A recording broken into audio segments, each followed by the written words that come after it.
Thanks for staying with us. Let's quickly take you through the top headlines we're tracking at this hour.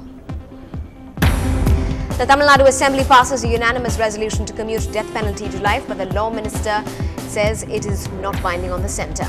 Even as the Madras High Court stays the execution by 8 weeks, the big question, will it be life or not death for them? That you have kept a person in a state of mental torture for 11 years, that punishment is unconstitutional. Therefore, you should make some reward. You should make compensation. Compensation is to take away the death penalty. Students, activists and members of different political groups celebrate the turn in the case of the 3 convicts in the Rajiv Gandhi assassination. MLAs work for a record 8.5 hours. Death penalty issue takes a major chunk at the State Assembly today. Another DMK practice reversed. The Chief Minister introduces a new bill for the direct election of mayors in all city corporations. Amma's poll promise of a nominal tele package is here. 90 channels at 70 rupees per month from the 2nd of September. The 1-month fasting for Muslims is officially over. Tomorrow is Eid ul-Fitr. For a second week in a row, Villupuram reports another case of a minor being sexually assaulted. The accused is still on the run. And Vidya Dalan makes Dirty look good as silksmitha. A first look at the biopic on the seductress. Good evening, I'm Evelyn Matthew. A quick scan of our national headlines and the world headlines as well. Policy paralysis and global slowdown cause India's growth to slow to 7.7% in the first quarter. Ratan Tata says any future investments in West Bengal will depend on what he calls the hostility factor in the state towards his company.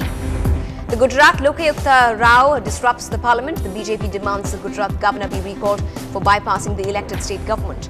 Days after the historic impeachment proceedings in Parliament, a House panel submits its report on the Judicial Accountability Bill.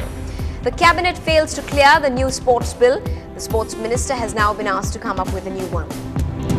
As he's awarded an honorary PhD, MS Dhoni says he's hopeful of India turning it around in the one-day series. And Kolkata is in a tizzy awaiting Messi's arrival, especially the 4 boys who will get to shake hands with him.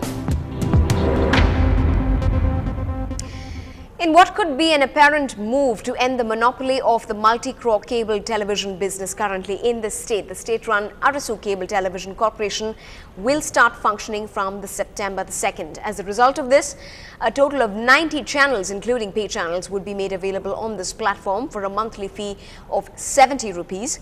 Chief Minister Jayalalitha today told the Assembly that while consumers will be charged this amount, operators will have to pay 20 rupees per connection. தொலைக்காட்சி சேவையை பெறும் சந்தாதாரர்களிடமிருந்து மாத சந்தாவாக 70 ரூபாய் மட்டுமே cable TV ஆபரேட்டர்களால் வசூலிக்கப்படும் என்பதையும் மகிழ்ச்சியுடன் தெரிவித்துக் கொள்கிறேன். இந்த ஒளிபரப்பை வழங்கும் கேபிள் டிவி ஆபரேட்டர்களிடமிருந்து கட்டணமாக ஒரு இணைப்பிற்கு 20 ரூபாய் தமிழ்நாடு அரசு கேபிள் டிவி நிறுவனத்தால் வசூலிக்கப்படும்.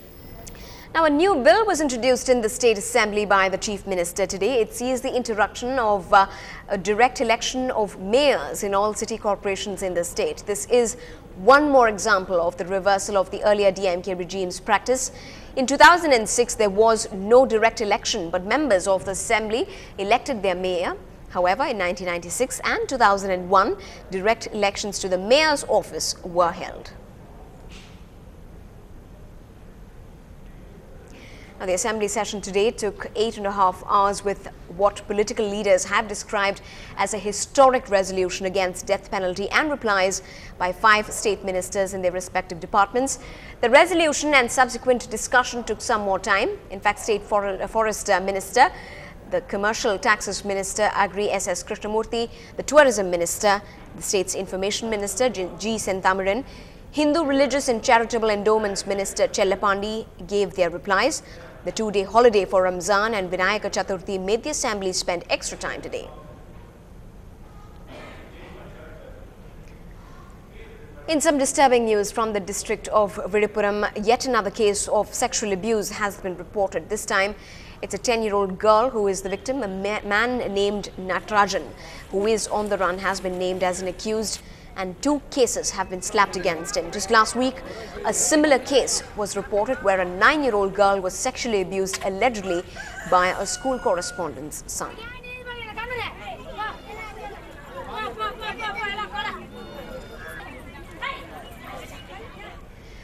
The Chennai Anti-Corruption Branch of the CBI has unearthed concealed taxable income to the tune of about 100 crore rupees. CBI sources reveal that A. Ravinder had offered and agreed to extend undue favours to Everon Education Limited in the matter of income tax evasion on payment of 50 lakh rupees as bribe.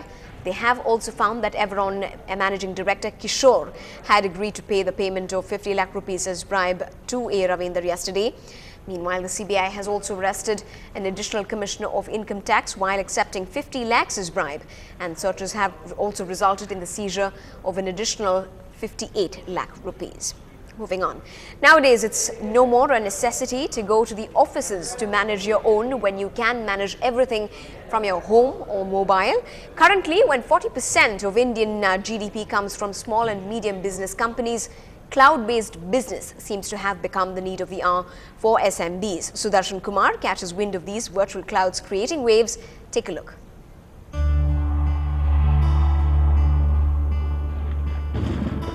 Visited your bank today while still sitting comfortably at home? Well, while enjoying such online services, you may also want to remember that this is the 5th year of cloud computing, the service which has made life so much more comfortable for people like you and I, and also for most small and medium business houses.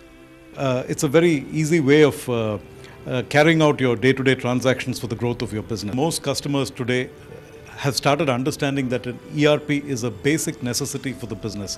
It's not whether or not I need to have an ERP, it's when.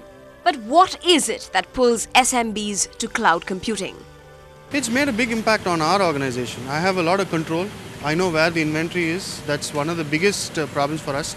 I'm able to predict my cost. It has added at least to about 5 to 7% to our bottom line. No wonder the demand for cloud computing is growing, especially since clients don't have to wait long. Biggest benefit is the fact that the system can be implemented and up and running in a matter of weeks, as opposed to months that it would take for traditional technologies to be implemented. Until recently, the cost of implementing a fully fledged enterprise resource planning or ERP system was very, very steep. Experts say with the cloud technology's growing popularity, a more affordable ERP solution will become a reality. It is a system where essentially the investment from our part is very, very low. There was an upfront one-time charge of about 1.5 lakh, and then on an ongoing basis, it roughly works out to about 30,000 rupees a month. And according to the research, cloud services will be growing at the rate of 63% through 2014. However, there are glitches, security being the biggest concern. But experts believe it's only a matter of time before that gets resolved. In Chennai with Sudarshan Kumar, Evelyn Matthew for NDTV Hindu. Now, one of India's leading healthcare delivery organizations in eye and diabetes care, the Medford Hospitals Private Limited, have emerged with the Max Vision Eye Hospitals. This marks the entry of the group into Chennai, and that is in addition to cities like Hyderabad, Delhi, Vizag, Vijayawada and the UAE. The joint entity will provide LASIK treatment for patients looking at cataract and retina special care. Top doctors in this group see this as a significant cross-referral between diabetes care and eye care becoming a reality. 15 idols are said to be reported missing from a Jain temple here in Chennai. The priest, in fact, had locked the doors of the temple last night, but a lady found the doors unlocked this morning. The idols are reported to be close to a crore's worth and are nowhere to be found.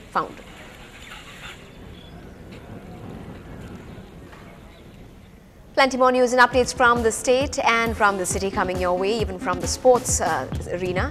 We will be back in just a bit.